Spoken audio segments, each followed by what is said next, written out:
Hi, welcome back. It's the first time that you're joining us. Welcome to Talking Radio.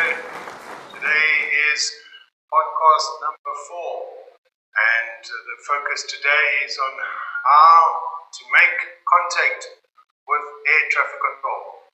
So today we're still focusing on operations or flying within controlled airspace. We're going to keep it very simple. We're starting on the ground. So you've done your quick flight checks, climbed into aircraft, or maybe you're going to be flying a drone, you're preparing to get the drone started up. Whatever it is that you're going to be flying. In this instance, it's controlled airspace and communication with ATC. So you're obviously hesitant and nervous when you initially get involved with communication, especially to air traffic control. They sound very intimidating when you hear their voice, and you think that you'll never understand what they're saying and why are you saying everything that you're doing. And it becomes a bit of a fear factor for many people out there. I remember this also affects air traffic controllers when they first started out. In other words, trainee air traffic controllers. You also have to go through the same process of communication, learning what to say, how to say it, when to say it, and what these different terminologies mean. Now, in order for you to communicate on frequency with air traffic control, you need to know a few procedures. One of them specifically is you need to know radio telephony. So when air traffic control asks you something or gives you an instruction, you know how to respond.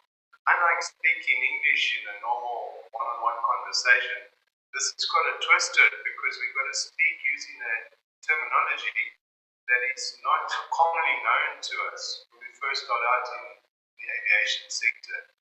And it would go the same for when we later on when we discuss the marine sector and RT. But today we're discussing aviation.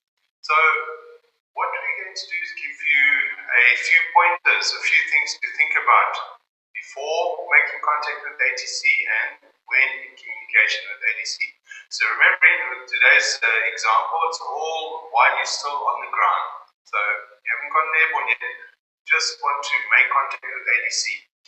So let's kick off with the radio itself. You've switched the radio on. Okay? That forms part of your pre-flight. No matter what you're going to be flying, at some point you're going to switch the radio on. Now you've got a few selection switches on the radio. We've talked about this previous podcast with your switching your master switch on or switching your main switch on and checking when if there's any background noise, doing a radio check. And we've been through this process. But now we're actually going to use the radio. So we need to go a little bit further and we need to look at a feature called the PTT. The PTT stands for push to talk, not push to think. Okay? So when you select the PTT, you need to plan to speak, following through with it. So in other words, before you get to PTT, first plan your message. Think about what you're going to say. The radio telephony communication that you're going to be using when speaking to ATC is pretty standard. So there are variations on some of the transmissions, and worldwide there will be a different way that the air traffic controller might say it to you as well when in communication. But that's just the procedure for that area, okay, for that what we would call flight information region. The process is going to be the same each time. In other words, when you're going to speak on the radio, you first need to make contact with air traffic control. You can't just select the PTT and then start communicating. The air traffic controller, how do we know that they are waiting and ready to receive our transmission? They don't even know who you are on first contact. You need to announce yourself. We've been through that as well with regards to your registration. Now, as I said earlier, we're just focusing on you and how you're going to communicate. So, selecting the PTT is the reflex followed by your communication. When in doubt, take your finger off the PTT. So in other words, stop communication as soon as possible. And the reason for this is so that you can gather your thoughts, think about what were you going to say, and then communicate again on frequency. When you have the PTT selected and you are not sure what to say, and your transmission sounds something like, and then you already can hear there's so much hesitation on the frequency. The last thing you want to do is to also hold up other traffic that may want to use that same frequency at that time. But by you holding the PTT down, you are obstructing them from being able to communicate on frequency. And in so doing, you have become the master of your own airwave. In other words, you hold the channel to you, and no one else is able to speak. No one else is able to communicate. This is not a safe situation to have during this time. So deselect the PTT, breathe, think, communicate. Obviously selecting the PTT before you communicate. Now, with the PTT itself, there are a few features which you need to also take note of when selecting and deselecting. When you select the PTT, first select it, make sure you've depressed it down completely, and then start communication. When you've finished the transmission, then deselect the PTT in that order. Often it is found, and as air traffic controllers, we find that the pilot, due to being hesitant and unsure, nervous, doubt as to what to say, they will come onto frequency while they've already started speaking. So we call that clipping the transmission. All of a sudden we just hear a voice talking as the controller, and then as quick as we heard it, that's as quick as it disappears. But the end of the message hasn't successfully come through. So we don't know who was calling. We don't know the call sign or the registration of that aircraft that was making the transmission. Unless, of course, as an ATC, and it's in local knowledge, we know the voice or we know the registration. We have an idea who that could have been. But that's not how air traffic control is managed. Air traffic control can't assume. We have to control positively. And in order to do that, we need the input and the support from the pilots, just as much as the pilot is relying on the ATC. So, plan your message, select the PTT, talk, finish the transmission, deselect the PTT. That's the process that you're going to follow.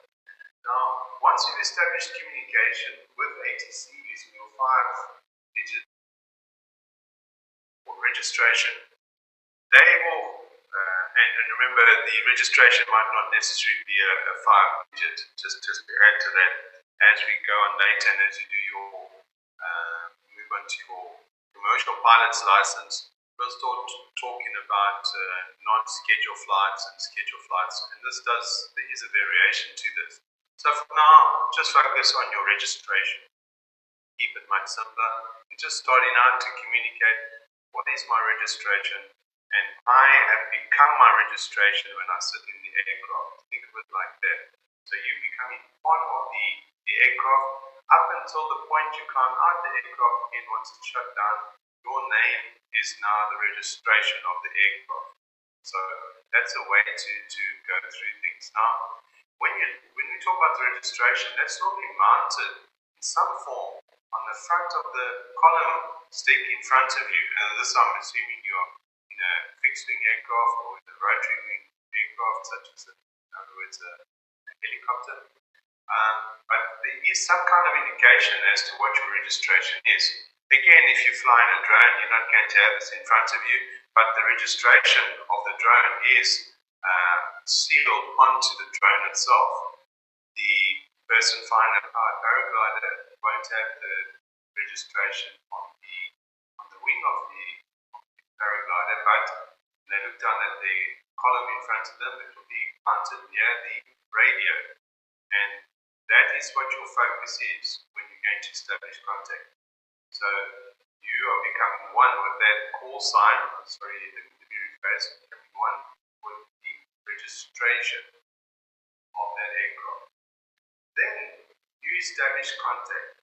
When you establish contact, remember, it's just like you are going to arrive at somebody's house. So you knock on the door and you wait for that person to open the door.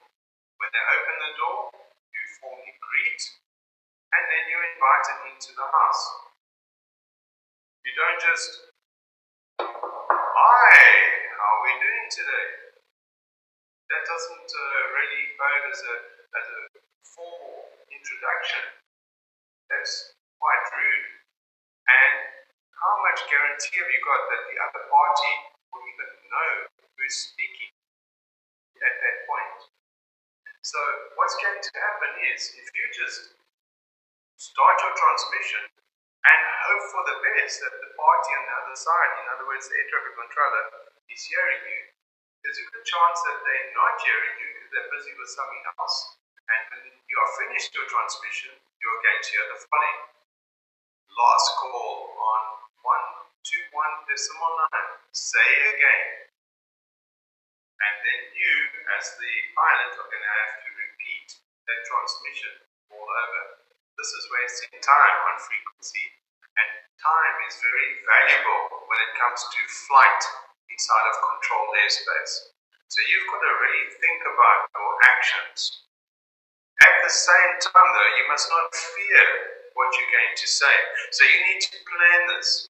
You need to sit with somebody if you're really struggling with RT and work it through with them. Even if that person doesn't understand radio telephony, you need to practice. This is not something that's going to come naturally to everybody. So you need to be aware of it. Don't hide from it. Don't let your instructor or someone else do the radio work for you while you focus on the flying. You need to do this while in flight. Okay, so you need to be able to multitask. You need to be able to fly and speak at the same time. And that's where you're going to need to practice. You're going to need to understand what these terminologies mean. When in doubt, you're going through your back pocket. In this instance, you're going to be able to say to the air traffic controller, say again. Tower, say again. Or ground, say again.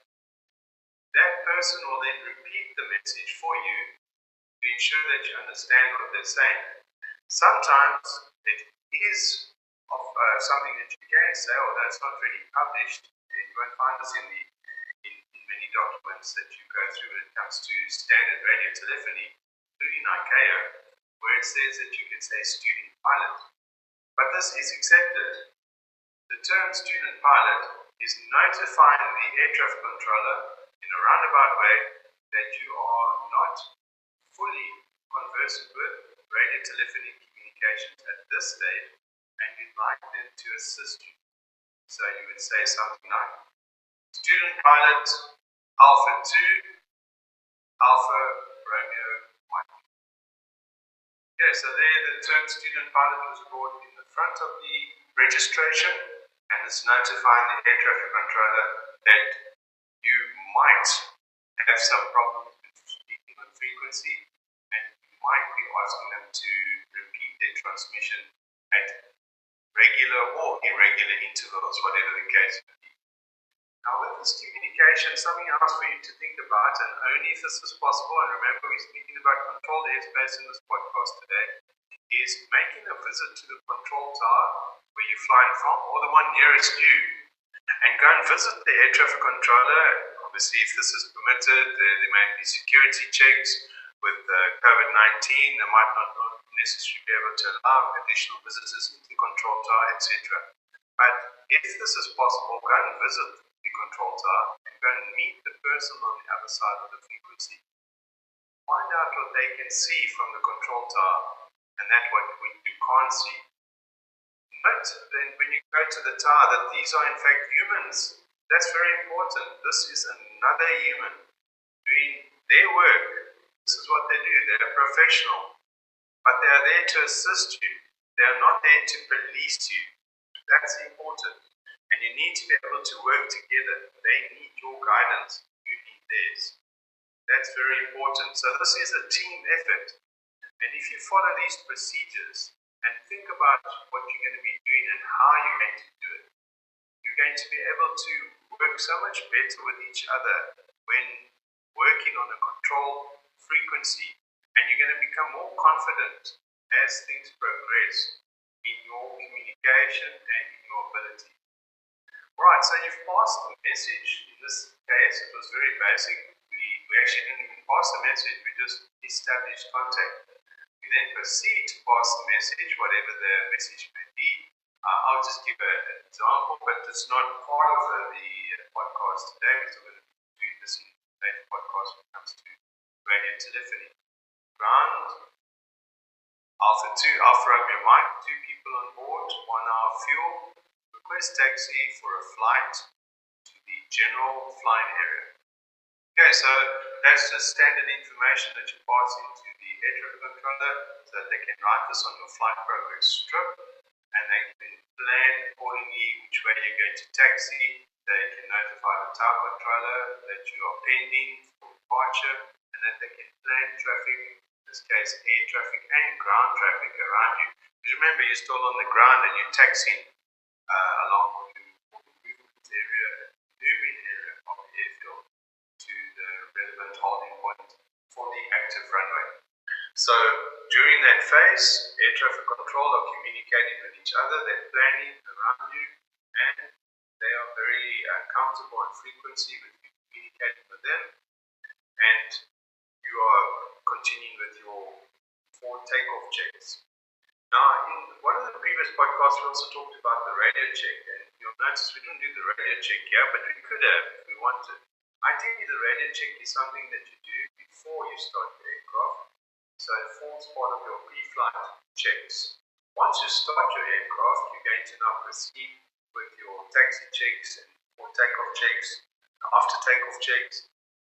And you're not really going to do the radio check included in all that unless there are still problems being experienced with the radio, maybe from air traffic control side, and they're telling you your transmission is string 3, in which case you need to get the radio serviced or do another radio test in a different location, so in other words away from high ground such as hangars, in order to make sure that your radio is at least a transmission of strength 4 before you proceed. So to form part of your initial check with air traffic control, you can then just do the radio check. Let's do an example. Ground, Alpha 2, Alpha Romeo Mike. Alpha Romeo Mike, ground. Pass your message. Alpha Romeo Mike. Radio check. How do you read this transmission? Alpha Romeo Mike. Ground reading you strength 5. Copied strength 5, Alpha Romeo 1. So the transmission needs to be a strength 4 or a strength 5 before you may proceed into the controlled airspace. So when you're going to communicate, make sure that the microphone is near your mouth. In other words, the mouthpiece that you're going to be speaking into, that is there where it can be heard. Such as today when I'm doing this podcast, I'm speaking into the microphone. I'm not speaking at a distance. Otherwise, my transmission is not going to be clear at all. And there's going to be static and background noise. The same with you not speaking directly into the microphone. Do not swallow the microphone in this instance. In other words, keep the microphone at a distance from your mouth so that you're not talking right onto it. But it needs to be close enough so that when you communicate, that air traffic control can hear you. Remember, there's background noise taking place while you are taxiing. Now, your window of the aircraft, for example, might be open. You might be flying a drone, which means you're already outside. The wind is blowing around you. There's several other different noises that are taking place at the same time. So you need to be clear in your transmission, and you need to also be able to speak in a manner that the party that is listening to is able to hear your transmission. So there's a couple of things for you to think about just with the radio prior to your communication. One important factor here is the term or radio telephony term, say again. You can also say again your last, and meaning your last transmission. But it's fine for you to also just transmit, say again. Whenever you're in doubt as to what has been passed on to you in a transmission, use those two words, say again. Obviously with your registration as part of the message itself. Planning your flight. It's not just planning the flight plan. It involves planning on how you're going to communicate, what needs to be said, and what you can anticipate being said to you. Now, none of us will be able to work out exactly what air traffic control is going to be saying to us on that specific day at that specific time, because it's all dependent on the other air traffic in our area. But if we can just plan ahead and think about what to expect, knowing in the back pocket that we can always tell air traffic control to say again, we're going to have a situation taking place which is going to feel far more safer for all, going to allow you to feel more comfortable and allow you to feel more relaxed when communicating on frequency. So take note of these points that we've made today.